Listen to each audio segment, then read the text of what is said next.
नमस्कार दोस्तों, मैं सौरभ अग्निहोत्री। स्वागत है आप सभी का। पिछली क्लासेस में हमने आपको एमपीपीएससी मेंस के फोर्थ पेपर की फोर्थ यूनिट के बारे में बात की थी, जिसके अंतर्गत मैंने आपको लोक सेवा के प्रति समर्पण की भावना के बारे में बात की थी। उसके अलावा मैंने आपको वस्तुनिष्ठता के बारे में बताया था, वहीं निष्पक्षता के बारे में भी चर्चा की थी। आज हम उसी टॉपिक के अंतर्गत आज हम बात करेंगे समानुभूति के बारे में कि क्या है समानुभूति, किस प्रकार समानुभूति में प्रश्न पूछे जाते हैं। कि क्वेश्चन आएगा समानुभूति क्या है, अक्सर 3 नंबर में एक प्रश्न आता है समानुभूति क्या है। तो यह समानुभूति का विकास क्रम समझाइए। इस प्रकार के अगर क्वेश्चन कभी आए तो आपको कैसे उसके आंसर लिखना है, उसके बारे में आज हम चर्चा करेंगे। तो समानुभूति जो होता है 2 शब्दों से मिलकर के बना होता है, सम प्लस अनुभूति। तो वह आज हम बताएंगे कि कैसे इसका मतलब होता है समानुभूति का और इसकी आवश्यकता क्यों पड़ती है एक लोक सेवक के रूप में। ठीक है, तो मान लीजिए कि ये एक पेन है और ये पेन एक व्यक्ति है। ठीक है, और ये पेन जो है ये दूसरा व्यक्ति है। ठीक है, तो यह व्यक्ति इस व्यक्ति की मनः स्थिति को अगर सही तरीके से समझ रहा है या उसके मनः स्थिति को सही तरीके से समझने की क्षमता अगर इस व्यक्ति के अंतर्गत है। ठीक है, मैंने क्या कहा कि इस व्यक्ति के अंदर की मनः स्थिति को सही तरीके से समझने की जो क्षमता है उसी को हम कहेंगे समानुभूति।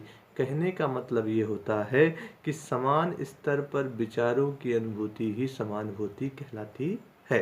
मैंने क्या कहा कि समान स्तर पर विचारों की अनुभूति ही समानुभूति कहलाती है, अर्थात किसी व्यक्ति में किसी अन्य व्यक्ति या प्राणी की मन स्थिति को सटीक रूप से समझने की क्षमता ही क्या कहलाती है, समानुभूति।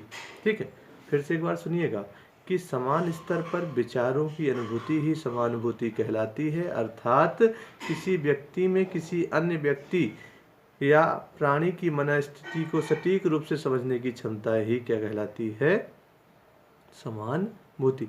दूसरे शब्दों में बात करें अगर तो समानुभूति का अर्थ है समान अनुभूति, अर्थात यह व्यक्ति की गहरी भावनात्मक समझ है जिसमें स्वयं को दूसरे लोगों की स्थिति से जोड़कर उनकी मनोस्थिति को समझते हुए समस्या के स्वरूप एवं उनकी गहनता को महसूस किया जाता है। ठीक है, बात तो वही है कि विचारों की अनुभूति क्या कहलाएगी, समानुभूति कहलाती है। उसके अलावा हम ये भी कह सकते हैं कि जब किसी व्यक्ति की चेतना में स्व व पर का अंतर खत्म हो जाए, मतलब अपने और पराये का अंतर जब खत्म हो जाता है तथा दूसरे की भावना को उतने ही सटीक स्तर पर समझा जाए, उसे हम कहेंगे समानुभूति। ठीक है, यह समानुभूति जो होती है संज्ञानात्मक एवं भावनात्मक स्तर पर बटी होती है। ठीक है, संज्ञानात्मक स्तर की बात करें तो यहाँ पर परिप्रेक्ष्य में कल्पना की बात की जाती है, वहीं भावनात्मक स्तर पर बात करें तो समानुभूतिक चिंता और समानुभूतिक तनाव की बात की जाती है।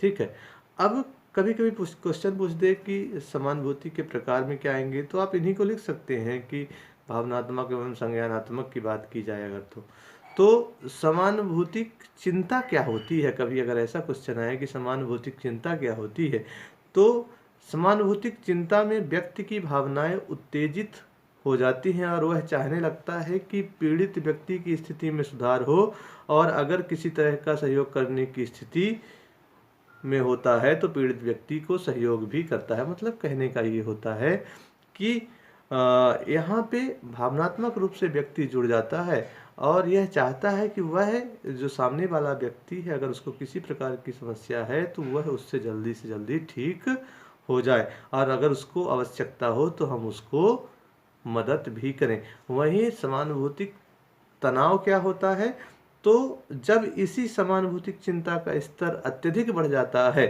ठीक है, और अत्यधिक बढ़ने पर इसका स्तर जो है और अधिक हो जाए तथा दूसरे की भावनाओं को वह नज़दीक से समझने लगे, तो उसका जीवन यापन जो होता है वो कठिन हो जाता है। मतलब कहने का कि जब समानुभूतिक चिंता की मात्रा बढ़ जाए। अब यहाँ पर प्रश्न क्या पूछेगा कि समानुभूति है क्या?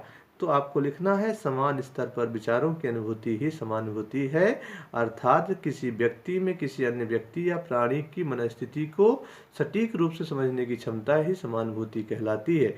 अब यहाँ पर समान स्तर पर विचारों की अनुभूति का अर्थ ये होता है कि किसी भी व्यक्ति का मूल्यांकन करते समय खुद को हमें उसकी जगह पर रखना है और यह प्रयास करना है कि ऐसा क्यों हुआ, ठीक है, या फिर ऐसा क्यों कह रहा है, या फिर इस समय वह कैसा महसूस कर रहा है, ठीक है। इसकी बात की जाती है समान अनुभूति में या समान स्तर पर विचारों की अनुभूति में, ठीक है।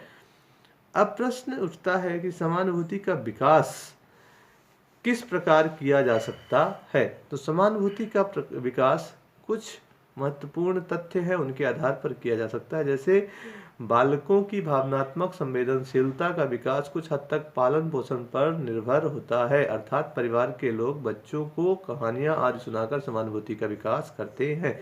यहाँ पर कहा गया है कि परिवार के लोग बच्चों को कहानियां आदि सुना करके समानुभूति का विकास करते हैं।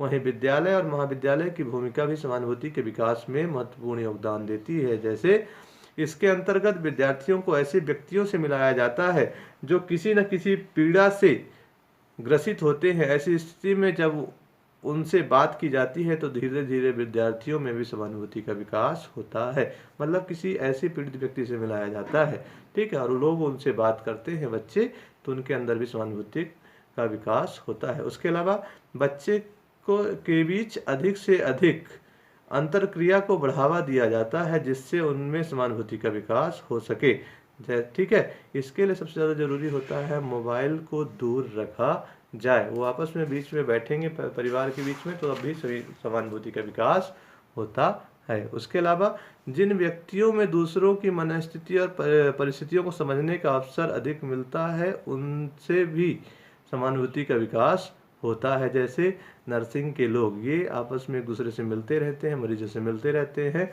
तो इनके अंदर भी समानुभूति का विकास होता है।